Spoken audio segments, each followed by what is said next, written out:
this is one of those where we're going to go through the fundamentals of this side of the business really. And look, we're going to do some Q&A at the end. If you got questions, if you don't mind, because I'm going to move really quick because we got so much to cover, if that's okay. And we'll kind of go through a bunch of these. So I kind of just wanted to start with really the 4 keys to the real estate business. This is the foundational building blocks. We've talked a little bit about this, I know, with some of y'all before, and really it starts with this. Number one is lead generation. You've got to have a steady flow of leads coming into the business that you can talk to, that you can give value to. And so that's what we're going to focus on today, all right? We've done this before also. We're talking about the second part, which is the lead nurturing. That is, once you get the leads, what do you do with them? How do you give them value in a way that's going to give you the opportunity to be able to really turn them from leads into clients? And so we're going to talk a little bit about that in the coming weeks. Also, lead conversion. You know, what is it that we do where after we've nurtured them and they've come to that point where we actually get them across the finish line and get them what they're looking for, which is that house they're looking for, or to sell that house and move on to the next one. And then lastly is just to follow up and creating clients for life. And we're going to really spend a lot of time in here in the next couple of weeks on going on that, because to me, that's the part that we focus. We focus so much on this front end of the transaction. We spend a majority of our time, spend the majority of our resources, our effort on the front. In reality, once we get somebody over the finish line and they know, like, and trust us, we just kind of seem to, as an industry, desert them. And in reality, that's where the really good stuff is. So we're going to start with the foundation today and go through this. I'm going to go through a bunch of different, I'm going to go through 25 of these, okay? So just to kind of get you an idea, first one is the 6 to 12 month old expired listings. This is something that has been very, very helpful for me over the years. You have to understand, when something goes expired in the MLS, and I noticed there were over 600 expired listings just on December 31st this year in our local market, between that and the 2nd of January. So there's a ton of opportunity here, but I'm going to specifically speak. You know, when those went, you know, one of the busiest call days for real estate is January 1st, when all those expired listings, people just call them, they go through it. I'm going to talk a little bit about that in a minute, but what I want to talk about is those folks that have expired 6 to 12 months ago, that have weathered the storm of all the agents coming to them, wanting them to list, that they haven't done that, but in reality, there was a reason why they had it for sale. And the odds are that has not changed. But here's the opportunity. Now, this is from a friend of mine, David Childers. They did this in partnership with RedX. This kind of goes through the opportunity to see where the expired was.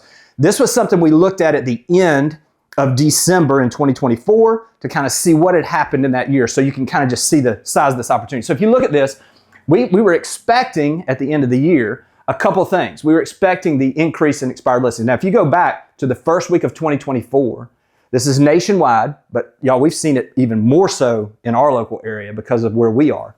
129,686 listings that expired in the first week of 2024. That's just that 1 week, okay? Then they were expecting 135,000 on the low end and 149,000 in that first week of January for 2025. A couple things here to think about when we're looking back, because RedX has all the data, and thank goodness, I mean, they've been great to provide all this data that gives us a better understanding of exactly what we're looking at. From January 1st to January 7th, there were 129,000 plus listings that expired or canceled or withdrawn. But of those homes, only about half of them actually were listed so far in 2024 when we got this data. Now think about that. We're talking about 63,000 expired listings that are out there nationwide. Now, if you're doing percentage-wise, our local market is even higher than that because of the inventory situation. Because in the Northeast and some of these other places, they're still so tight with inventory. It's not the same that we're seeing here. So here's a couple things, and these are facts that you can share and will help you doing these things. Plus, it gives you the confidence to know the opportunity, okay? If you look at this, of the relisted homes that sold, 27,000 of them that relisted didn't sell. Only 58% actually sold. Now here's the key on this, okay? Especially if we're agents that are going in and trying to work on some of these expired listings. What's the data that we can provide them to show them the value of listing with us and differently? We all know sometimes if you want different results, you just simply got to do different things.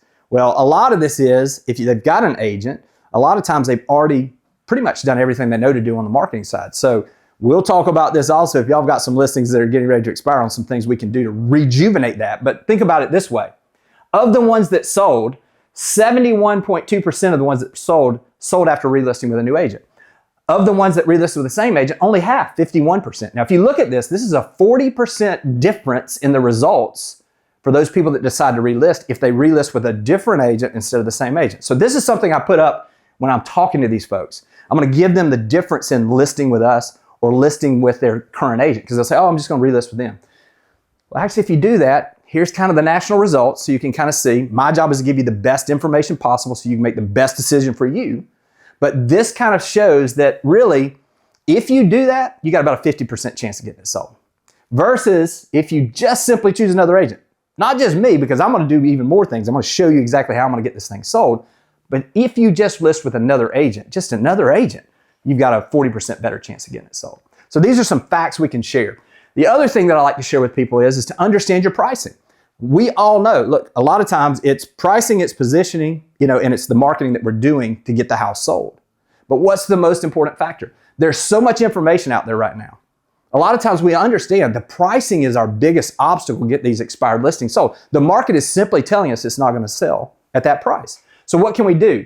These are the actual numbers. So when we look at the ones that sold, of the 38,000 that sold that relisted, 4.9% sold at the same price, and then 14.5% sold at a higher price. That's an interesting thing, because then what you can talk about is hey, look, if we want to get a higher price and we want to get this price, we got to do some different things. So maybe we need to update that kitchen, or maybe we need to repaint the house or put that roof on or whatever it is.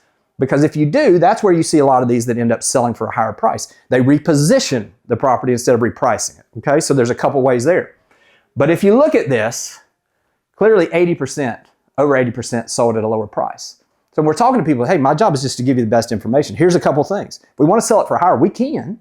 But odds are we're going to have to reposition this in a way that we get some additional value that's shown where the buyers perceive more value. Or, you got to understand, the worst thing we can do is price this thing the same price. Because if we look here, only less than 5% actually sold when they were at the same price.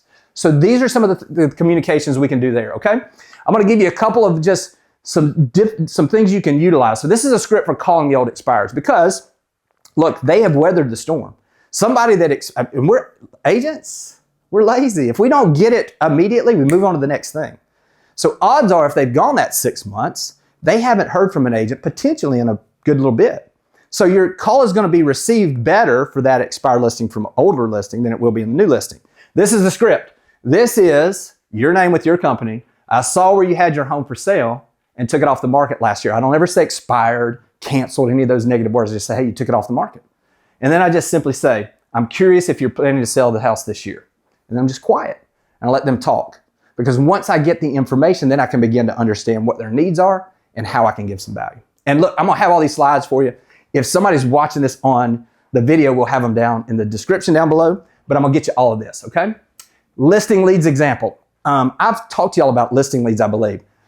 It's probably the best marketing that I'm seeing out there. Jimmy Mackin, Tom Ferry, my buddies, they've done all the hard work.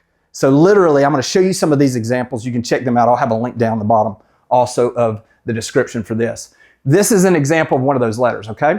And you'll notice there's very specific copywriting that they're doing. Jimmy Mackin's as good as anybody I've ever seen at this. It's been 535 days since you first listed your property.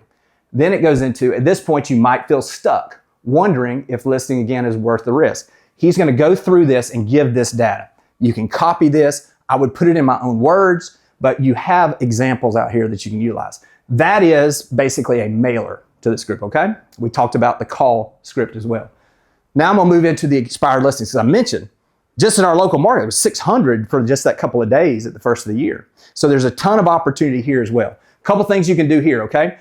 This is what Jimmy Mackin taught me, which I thought was so great. He said, what you have to understand in your marketing is he uses a PAS kind of framework. And what the PAS stands for is pain, is the P. So in other words, you want to name their pain. I'm going to show you an example of that. Then you want to agitate the pain a little bit, kind of rub it in a little bit where they're really like, oh gosh, he's right. Because you want that head nod.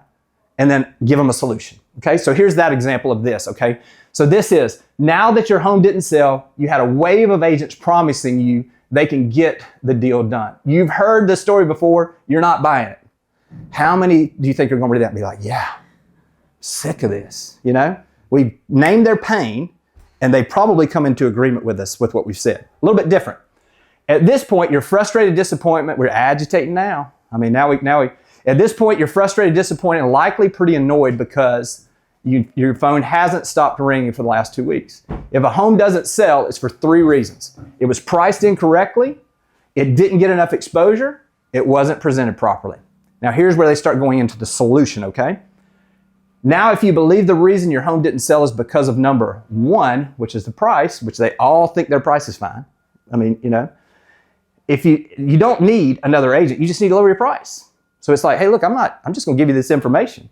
But if you believe the reason your home didn't sell is because of 2 and 3, this is where I can help. To sell for top dollar, there are 10 essential marketing tactics. Now, listen, you may be saying, well, I don't know what those 10 are. Just use ChatGPT. Say, hey, what are the 10? Give me 10 specific strategies that I need to know about that will help me get a listing sold. I reviewed your home in the multiple listing service and you're missing 6 of them. I'm confident we can fix those and do that. Some of them may be doing and putting that new roof on. It may be them spending some money, but there are things they can do to get their price. This is where it is. Even if you're not planning to list your home, I'd love the opportunity to share with you my insight.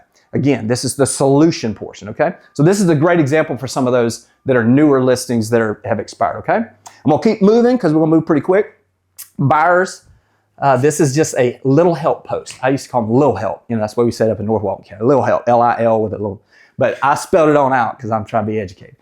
Buyers is bait, okay? Now this sounds a little crazy, but look, what we're gonna do if we're gonna help our buyers at the highest level possible is we're gonna go the extra step. We're not just gonna wait for something to show up in the MLS and compete for it.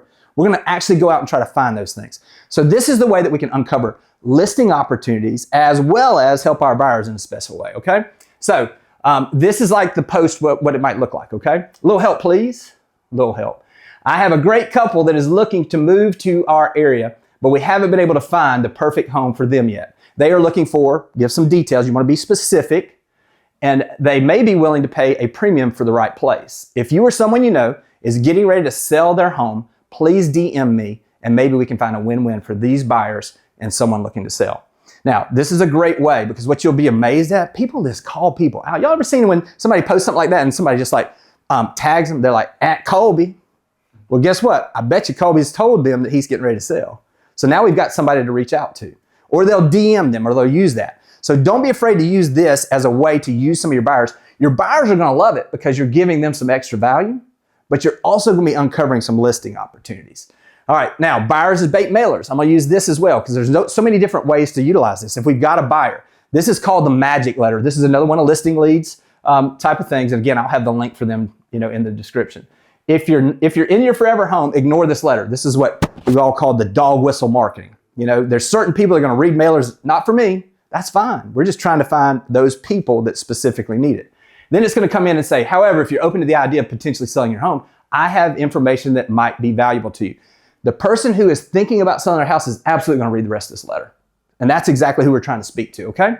Now, we've reviewed your home currently on the market and are now directly reaching out to homeowners. We've reviewed every home currently on the market. Now we're reaching out to homeowners in your area who are maybe considering selling. Here's some important information about my buyer. Again, give them specifics. The more specific you are, the more that they're going to either be able to identify or not, okay?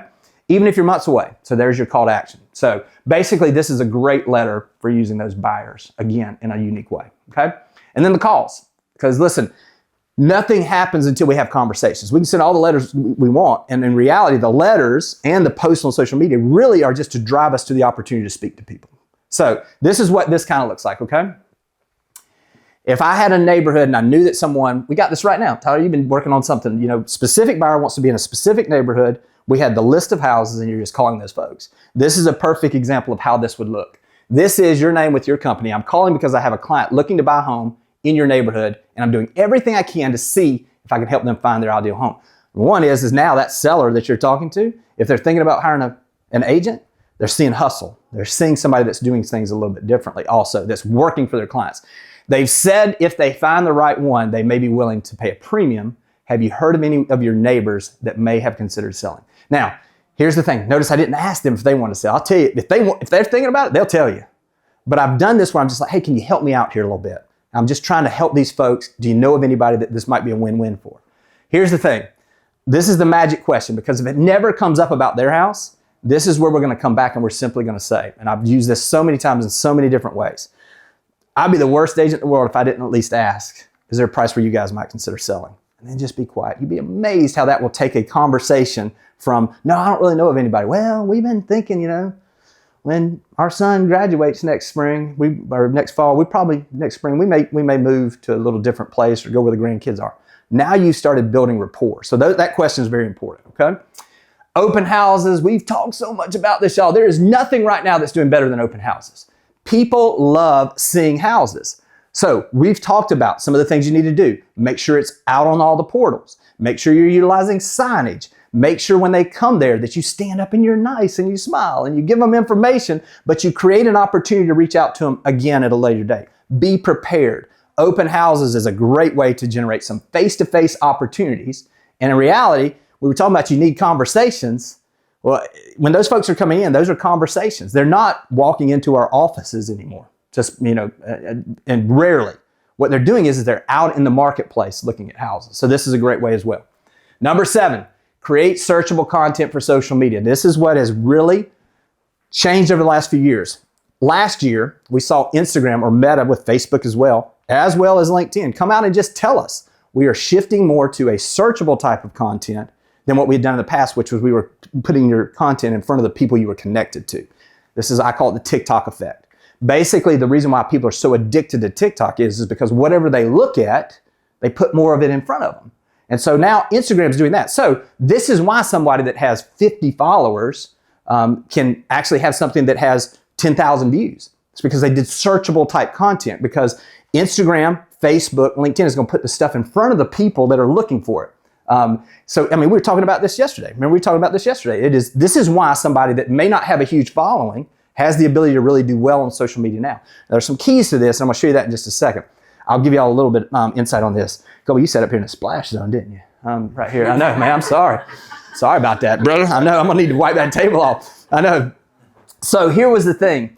My son was at a youth conference for the church, and he's there, and this 22, 23-year-old youth minister stands up and says, "Don't get on TikTok. All they do is put naked women in front of you." And my son, who's 17, who understands social media, says, he does know they're just putting more in front of him of what he's watched. So you got to be careful, but here's what's happening though. And I just say that as a joke, but you got to understand, the people that are looking for houses in your area, if you put houses in your area and you tag it and you title it correctly, they're going to see it. It's going to get in front of the right audience. The key is a couple things, okay? Number 1 on the keys to success with this, okay? And we can go deeper into this later on, but I'm going to just give you some highlighted things. Don't forget it's social. My VA in the Philippines, she's amazing. She came to me when we first started working together, and she's grown my social, like crazy. She said, "Jimmy, you're really good at media, but you're not really good at social." And she said, "You have to understand, it is social media. So we have to have those interactions. We can't always," I had somebody else say that to me a couple weeks ago, "Jimmy, it seems like you're always talking at people instead of talking with people." There's a difference. So you have to understand with social media, take some time on a daily basis. With Instagram, you can put your favorites, a favorites list, and Instagram will prioritize putting that content in front of you. So if you've got a VIP list of customers or clients from the past, make sure you've got that group where you're commenting on them, you're direct messaging them, you're interacting with that group, and be social. Second thing is model after others. Look, I think I've shown some of y'all this, but I highlighted just a few weeks ago 25 Instagram people to follow in real estate. So if you wanted to see, if somebody's watching the video, they can just see it. We'll have a link up top. But basically, follow what somebody's doing in another market that's working, and we just take it and we put it over here in our market. It will absolutely work. So I like to look at what's happening with them, and if I see a post for somebody in wherever that has 10 times the typical content as far as that they're typically doing, it has that engagement at 10 times, I'm going to take that title, I'm going to take that concept, and we're going to drop it into our local market, and it will get the same kind of results. We don't have to recreate the wheel. We just got to figure out what's working and utilize those things. Next up, follow Adam Massari. Now, Adam Massari is the head of Instagram. He is tipping his hat. I've got a video, it'll probably come out before this comes out, but I went in. On his Instagram, he's telling us what Instagram is watching to see things grow. One of the biggest things he said now is, yes, they like engagement, but shares is their biggest thing they're looking for because they want it to be a social platform. So now, I had heard Jerry James say this, and I love this idea. He said, so if you understand that the key to getting something to go viral is the number of shares it has, because that expands the audience, it keeps people on their app, then think about it from a standpoint of not just who is your ideal client and what's the content they would like, but what's the content they would share. So maybe it's a house. Maybe it's something where you're talking about something about somebody. Do you know someone that's moving, thinking about buying on 30A? Share this with them. Call it out, because when you get those shares, that's when you're going to see this thing really grow. All right. Deal of the week, email or post. Now, this is one of those, taking your email list, understanding consistency breeds trust, and it gives opportunity. We are salespeople. So at some point, we can't just be posting about the 3 best restaurants. We got to actually give them opportunities. So here's the key to this, and this is Sharon Srivastava put this out. This was amazing the way he does this. Basically, it is a weekly email, and I'm going to talk about a post as well. But for the email, this is kind of what it looks like. There's a couple things here, okay? We're going to have the same subject line every week. So for us, obviously, it's 30A deal of the week, okay? This is going to go out to our database. We're going to highlight one property. This week's deal of the week is a home in Santa Rosa Beach, amazing Gulf views. Then we're going to bullet point some of the items. You'll notice here I didn't give the address. I didn't actually go in and give pictures, because what I want to do is I want to make it easy for them to respond if they're interested, okay? So at the bottom here, if you're interested, just reply and I'll get all the details. So it's a click, you know what I mean? The reason why Amazon is so successful is because all you got to do is say buy now, and boom, it's done. So how do we make that where we take the friction out of getting more additional information and we get the people to raise their hand, which generates conversations? This is a great way to do it with that call to action. Now here's a couple keys on this, okay? Number 1, no photos, I mentioned that. Number 2, no address, okay? We're giving them enough information for them to say they may want more details. Number 3 is bullet points, so it's easy to scan. People are scanners. This is the reason why, just kind of a little insight, the reason why I do videos that are like 7 things or like this 25 things. Probably somebody, especially when this gets to Inman, they're going to scan it and see the 25. They're not going to read all 25. They're just going to go to the ones they like. So whatever that is, when we bullet point highlights, they'll stop on that, and we only need one to capture their attention to say, give me more information, okay? So that's why we do the bullet points. And then just make it easy for them to get the info. That's just that reply. Just reply to this email, I'll get you the details, okay?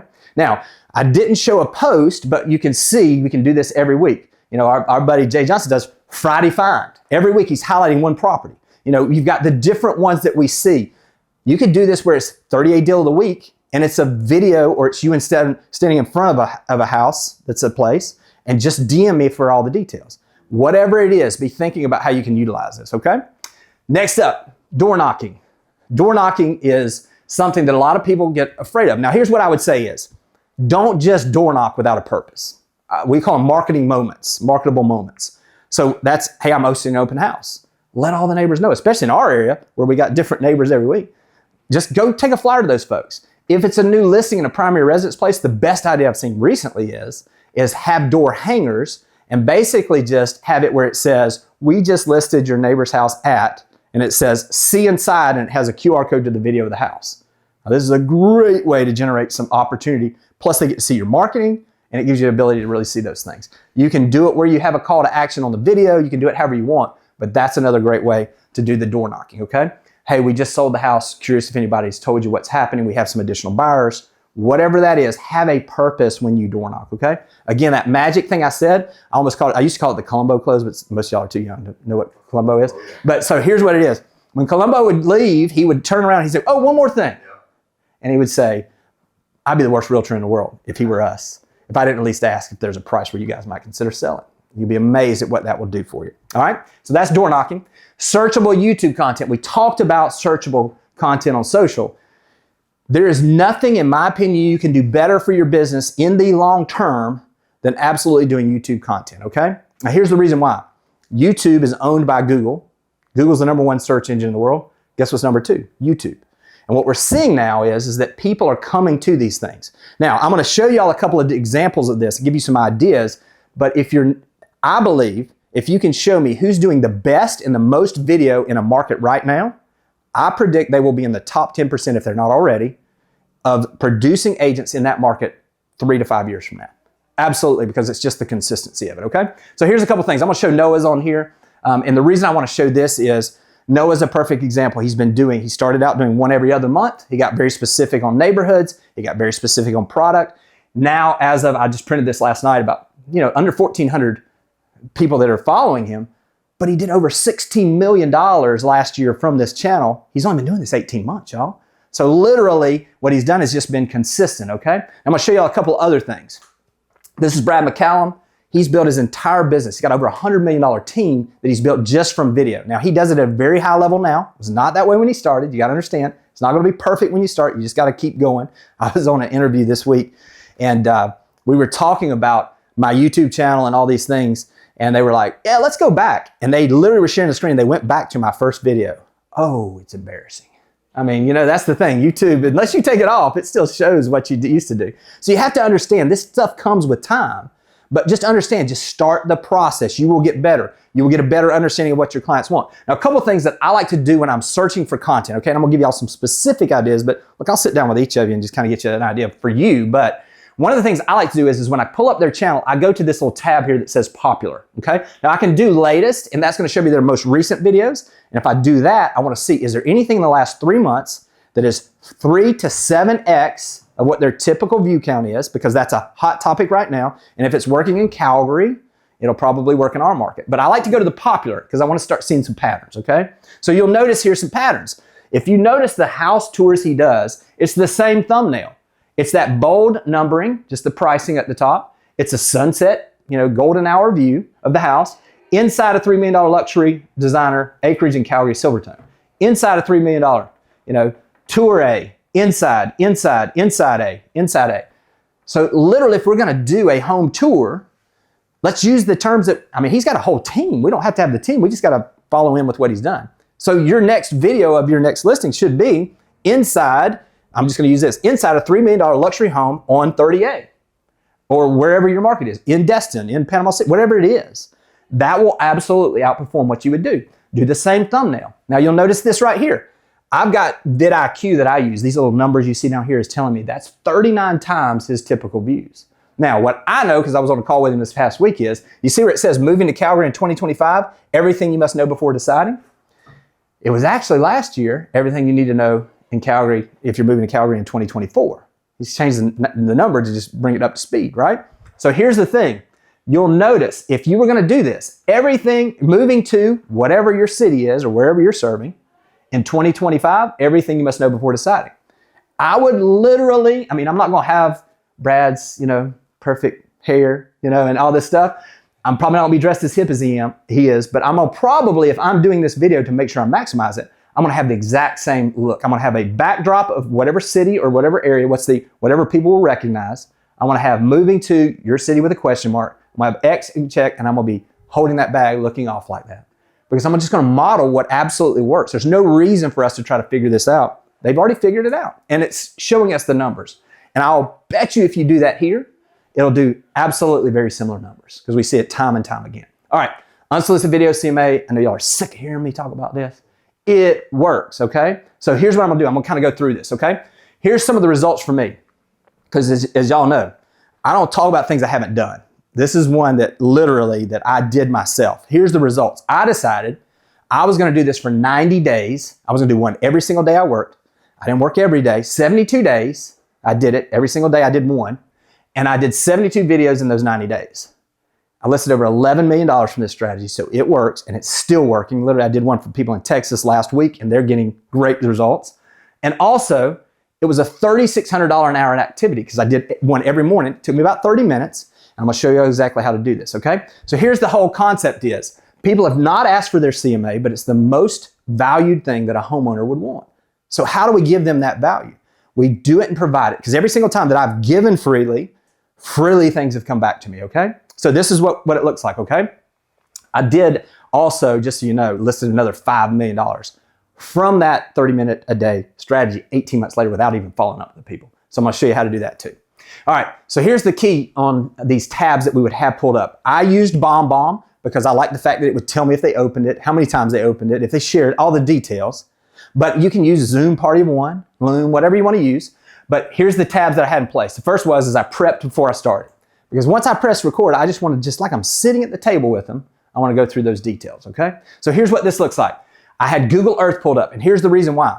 If you pull up Google Earth, when I would start this, and BombBomb does the old GIF thing, you know, where it comes in, well, it would start, and I would go to 3, 2, 1, and then I'd press enter with the address on that house. It would zoom in from outer space right on top of their house. I'm gonna just be honest. If somebody sends me something that zooms in on top of my house, I'm probably gonna push play. And that was what we saw. It was literally 90% open rate when we did a couple things here, and I'm gonna show you that in just a second. But that's the way we always started. And that was just the intro part. I would just say, hey, it's been a little while since I've given you an update on your value. Just want to go through, and if you're ever curious of where your value is in March 2025, all you have to do is come back in look in your email and search for your address or valuation update, because we're going to have that same thing in every single one of these. That's going to be the subject line, their address, valuation update. All right. Second thing I had pulled up was the comps. Okay. You can get as detailed as you want on this. I was very simple, and you'll see that in just a second. And then lastly, I had an estimated seller net sheet. Now I'm going to have all of those in the details where I'm going to, do all the, covering myself of, hey, this doesn't include certain things. It's an idea, but it gives you a range, all those things. But I'm going to have them a number where they can put that in their head. Okay. Now here's the thing. This is Google Earth. Now this is another one of those examples, y'all. If I can do video, look at this. Look at this. I mean, it's like a Halloween costume with this. I mean, come on, man. Look at the head just shining. So if I can do this, you can absolutely do this. You'll notice this is not polished. This is personal. And literally personal always outperforms, especially when it's a direct video to those folks. This is, literally right over here, Adagio Condos, right? I had it come in. There's Google Earth. This is once it started, and it's showing this, and it's literally circling around the top of it right here, okay? Next thing I did, I just simply pulled up the comps in our MLS. Literally, I didn't have to do a big report. I just simply came in here and just said, as you can see, there's 1, 2, 3, 4, 5 of these that have sold in the last 3 months. We currently have this many on there, and y'all can tell how old this one is when these prices are almost double this now. But this is look back. But basically, then I would just talk to them about it. I'd say, hey, look, the range of the ones that have sold is this. The ones that are for sale are this. And I always gave them a range of value, and I would say it this way. I would simply say, hey, listen, I'm going to give you a range of value because I haven't seen your place. Maybe you've got some deferred maintenance, or maybe you've done some improvements I don't know about. But take me 5 minutes to walk through the house and tell you what it'd sell for if you're curious. That's the only time I ever said anything about selling, okay? I didn't even ask them if they were going to list. And then, of course, literally the last thing is I gave them that estimated seller net sheet. I can show you all some examples of that if you want. Then also, here's some of the keys to remember, okay?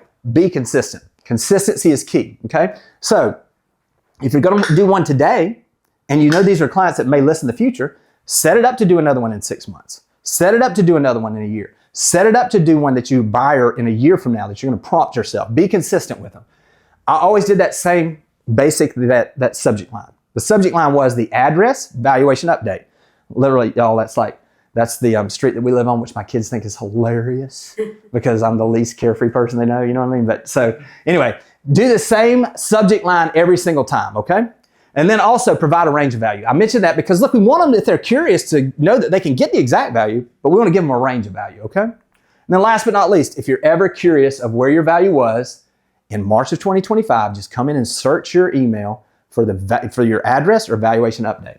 The reason I say that is the first time I did this was about 18 months before the pandemic. I shifted out of sales into a more training, executive type role. I didn't follow up with any of those folks. The pandemic hits. Bomb all of a sudden starts lighting up telling me people are watching those videos. Remember, I told them if you're ever curious of where it was, just come back there. Well, they started popping up and doing that, and all of a sudden I listed another $5 million 18 months later without doing any additional activities because it has shelf life, and that's what we're looking for, okay? All right, I'm gonna keep moving. Lead sharing groups, BNI, the Chamber of Commerce. If you can't find a group of other people like mortgage lenders, of inspectors, of anybody, just reach out and develop this yourself. Meet once a month. The price of admission is actually having somebody that would actually come in and that would bring a lead. So once you get those groups, once you get those groups, make sure that you kind of lead those groups, or you find a group that you can plug into, and you'll absolutely find some other people that are growing their business. Lead sources with no upfront fees. Now, a lot of times what we're talking about here too is we want lead sources, but we don't want them to pay the upfront. There are a number of companies that will actually do the processing and generate the leads, and instead of you buying the leads up front, you can pay them a referral fee. Okay, so this is a great way to work a number of leads and get some of those going. They have different ones, have different requirements for your experience or those things. Here's a couple of those, okay? Redfin Partner Agent Program. Redfin does a ton in places where they generate leads and they don't have enough agents on staff to handle all the leads. They have a referral program. The next one is Rocket Homes, Rocket Mortgage. A couple things you're going to think of is obviously they're going to come in pre-qualified for the loan with Rocket. They're going to come in qualified. They're obviously going to use that lender, but it's a great way to generate some of these as well. Next up, Veterans United Realty. This is one that if you're around a military base or you're wanting to work with veterans, great program. If you love working with veterans, this is a great way because it's basically they call them and say, hey, I've gotten my orders. I'm moving to this place. Who do I need to talk to? And they refer them there. So those are really good leads as well. And then Agent Pronto is one. No requirement, as I remember, on anything that they're doing. And again, I'm gonna have all this stuff at the in the bottom in the description, or I'll get these to y'all. All right. So there's a couple of those. Buy lunch, not leads. Y'all have heard me talk about this. Go deeper with the people you already know. Build those relationships. It just says, hey, I'm just checking in to see how's the family doing. You know, and ultimately it's going to come to, they're going to say, well, how's your business? It's great, but I sure would love if you'd keep me in mind if you know of somebody buying or selling. This is one of those that Heidi Harris, a friend in Raleigh, North Carolina, what she did, and it doubled her business in a year, where she just began to focus in on that. Instead of spending money on leads, she just bought some people lunch, and man, it just killed. So next, client appreciation activities. Show people how much you appreciate them, and they will absolutely, the law of reciprocity will start working, and they will begin to send you more opportunities, okay? Here's a couple of those ideas. Get to the basics. Handwritten notes are still make people feel special. Make sure you're doing the basics. Also, pop-by gifts. What is it with your people that have bought from you that 3 months, 6 months, 2 years after they bought that you could just show up with just a gift for them? I can remember, I'm trying to remember who did this. I think it was Marie Boatsman out of Portland, but basically at Christmas, at the beginning of Christmas or right around Christmas, she would go buy these cheap rolls of wrapping paper, tape, scissors, and she'd drop by and just dropped it off and said, hey, I know you're probably gonna run low on this. I know we did at our house. Just thinking about you. I hope you have a great holiday season. I hope you have a Merry Christmas with your family. It's the best ever. Those are the things, just thinking about people. Dinner parties are great, especially in our area. If you have a closing and you've got someone that bought a place from you, invite them to invite their friends. Have somebody, you can spend as much or as little as you want. You could do it yourself, but have somebody come in and cater and do that dinner. And I'll promise you, just say, hey, look, just invite 2 other couples. My wife and I'll come, or we'll come, and we'll just kind of hang with y'all. Love to get to know y'all better. Just invite some folks, and I want to take care of that and say thank you for being a client. They're going to love you, and it's going to expand your network that way as well. And then last but not least, anniversary gifts. Now, this is just when you have somebody that bought, you want to stay top of mind into the future, because those buyers become sellers if you do it correctly. So this is an example of this. This is Jana Bruce, actually did this out of Houston, Texas. She actually has cookies made from a local bakery that gives the happy anniversary date. It gives a picture of the house, and then it has her branding on there. This does great, okay? This is just a drop by. Thank you for that business. Just a reminder, don't realize if you know this, 2 years ago, we closed on your house. Hope you guys are still loving it. This will do wonders for you for generating some opportunities for repeat customers as well as referrals. Host a first-time homebuyer seminar. Look, if you're in a market where you're working with first-time homebuyers, we are now seeing affordability is moving in the right direction for the first time in a long time, which means that wages, it appears nationally at least, are going up. We're seeing interest rates, at the time we're recording this, there's going to be some ebb and flow, but we're seeing those pull back. And we're also seeing pricing in most places flat, even pulling back in some markets. So those folks that are renting, if you can go and do an event for that group where you have a mortgage lender that's going to get them pre-qualified. Maybe it's a credit repair person that's going to help them get a plan of action 6 to 9 months from now. Whatever it is, these first-time homebuyer events are tremendous for generating some opportunity and building a pipeline of people, as you know, when they're going to be coming out of the rental contract. Geographical farming, I'm going to dig a little deeper on this one, because to me, if you're not known as the expert in a specific neighborhood or area, you're not an expert. You have to have a consistent basis of at least one area that you're known as the expert in. So a couple of these. No dominant agent in the area is the first thing we want to see. Is there anybody that has over 20% of that market? You can go and compete and you can do it. Just understand it's going to take you longer and it's going to cost you more to become that dominant agent. So search for a place where there's no dominant agent. Second thing, do the numbers make sense? If you get one listing and it sells in 12 months and it covers all your costs, it makes sense, because if you do the things that we talk about, you'll absolutely be able to do that with consistency, okay? And then consistency is key. Go ahead and plan out your mailers. Have a quarterly plan. Once a quarter, it's going to be an update on what's going on in the neighborhood.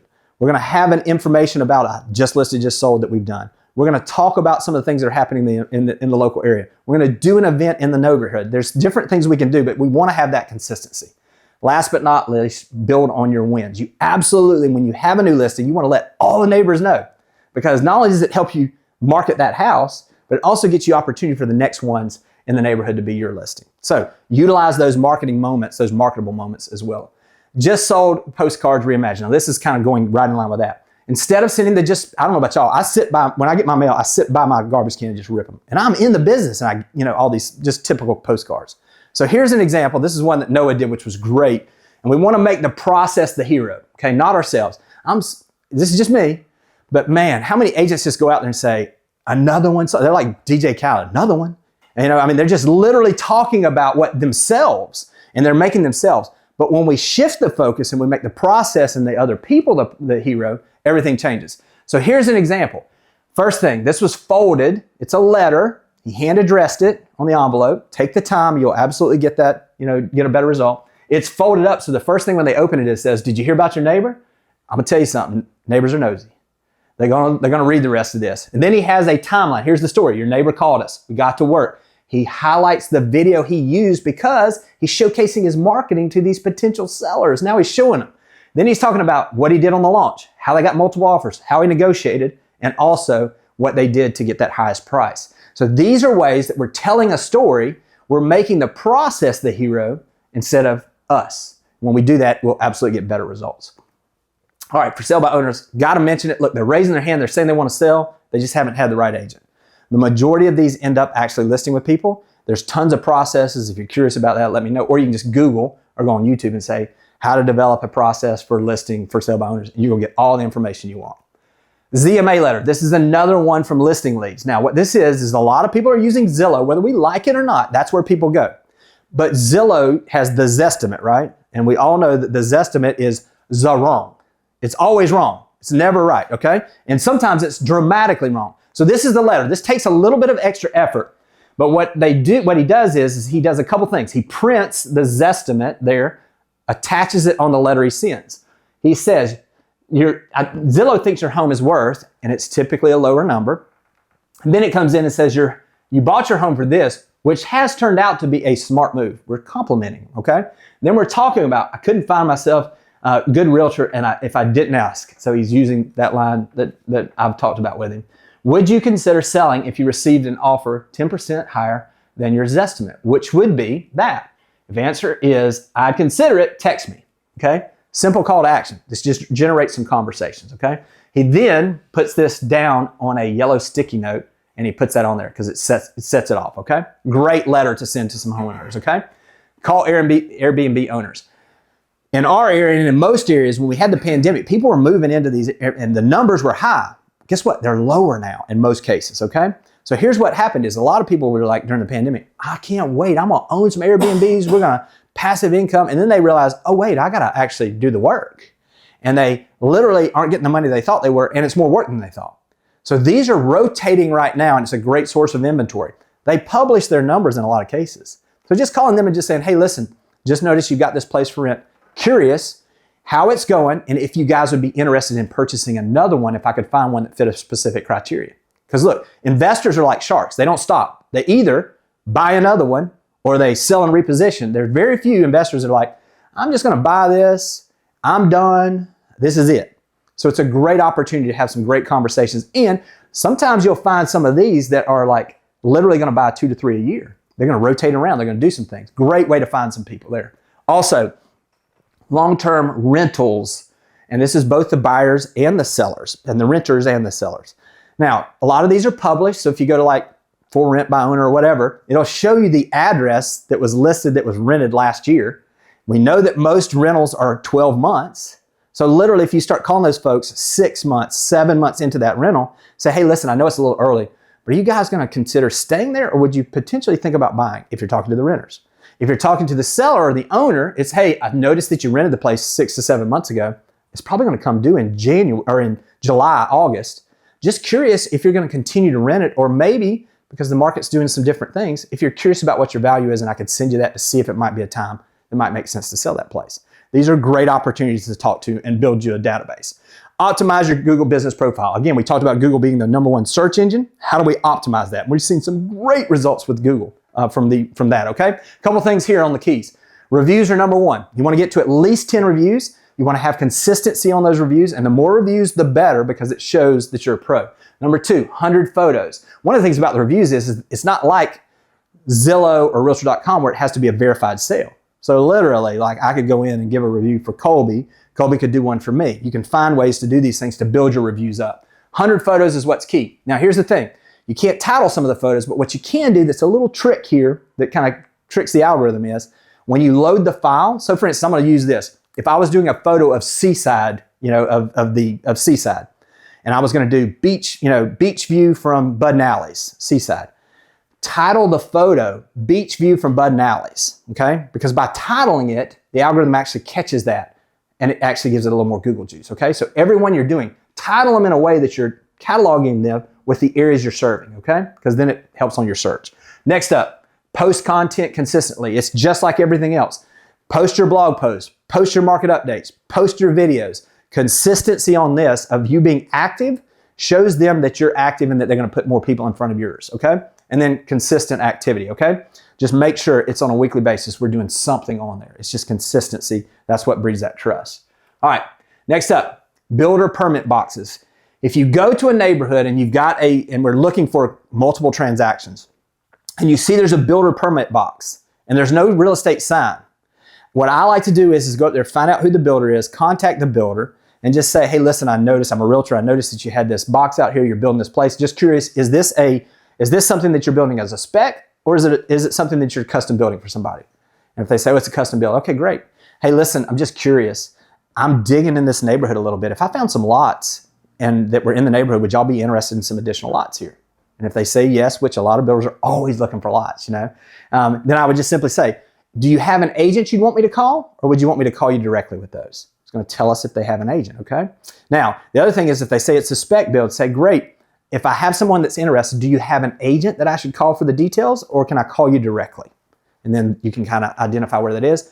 If they don't have an agent, I'll tell you all this. I was like a terrier, literally. Like if I found somebody that was a builder that was in the process of building and they didn't have an agent, every week I'm giving them an update on comps. Every week I'm saying, hey, have you thought about this? Hey, did you notice this? What's going on here? I'm going to be that resource through that process, and I'm going to absolutely earn that business, okay? So a lot of times it's not just ask, it's show. So what are we going to show them that we're doing and starting building that? That leads right into out-of-town lot owners. This is the way I fundamentally built my business, because what I did is once I found some builders that were looking for lots, I started calling all the out-of-town lot owners. They had no emotion. And basically all I said to those folks was, notice you own this house from out of town, or this lot from out of town, and you're from out of town. Just curious what your plans are for the lot. Oh, we thought we were going to retire down there, but things have changed. Is it something you might consider selling? Because I'm working with some builders that are looking for lots in this neighborhood, if I had builders. So this is a great way to generate some sales. Then when you take it to the builders, make sure you say, hey, listen, if I find these lots, can I just kind of get a pinky promise or just a promise that I'll at least have the opportunity to interview and get the opportunity to list these homes once you build them. Now we're building a relationship with the builder who's going to do 5 to 7, however many houses they do. I've watched this time and time again. You've done it. We've done it. I've done it. We've seen this. I mean, literally, like these are the ways that we're building and growing with these builders, and it generates consistent business. All right. That was number 25. I do have one bonus one, and that's buying leads. Now, the reason I said this is look, buy leads if you got to, but it's a low threshold. If you're going to buy leads, make sure that you have a system in place to follow up with the leads, or you're just, if all we had to do was just buy leads and they would buy, all of those lead generation companies would be real estate companies instead of lead generation companies. It is absolutely critical that you have the follow-up. And last but not least, I would say this, don't get overwhelmed, okay? We went through 25 and y'all, I've just literally just vomited 20. There's not a lack of ideas. There's a lack of execution. So here's the thing. Make sure you figure out what that is. This is what I've always done, is my framework, I want to have 5 activities on a daily basis, okay? I'm going to give you an example of this, but just take some of these and do those, okay? Test them and try them. Whatever your situation is, have at least 5 real estate related conversations every single day. Now, we've talked about you can backfill the activities to get to whatever results you want, but at least 5 real estate related. This is an example of this. You can do 5 whatevers. 4 SOI or client conversations. If you don't have client conversations or past clients or a sphere of influence now and you're just new in a neighborhood or area, just keep having the conversations. You may sit an open house and have those. You may direct mail those and have response. You may have people that are on social media or whatever it is. Just have those conversations. 3rd, 3 open houses a week. Nothing I can see that you can do better right now than having open houses. It's the best thing out there. 2, coffee and lunches per week with your sphere of influence. This is just building relationship. Again, what we were talking about, buy lunch instead of leads. Fundamentally, it just absolutely works. And last but not least, do 1 unsolicited video CMA every single day. Look, if you'll take these things, this is another one of those. Y'all know with my accent, I'm not a professor. This is not theory. This is what I know that I know. If you'll do these things and you'll put them into practice, it doesn't matter what you do, it's that you do something. And when you do something, you'll start generating some results. So, hope this has been helpful. Thanks for watching the video. I specifically chose the video below for you because it builds on the one you just watched. I hope it's helpful, and I'll talk to you soon.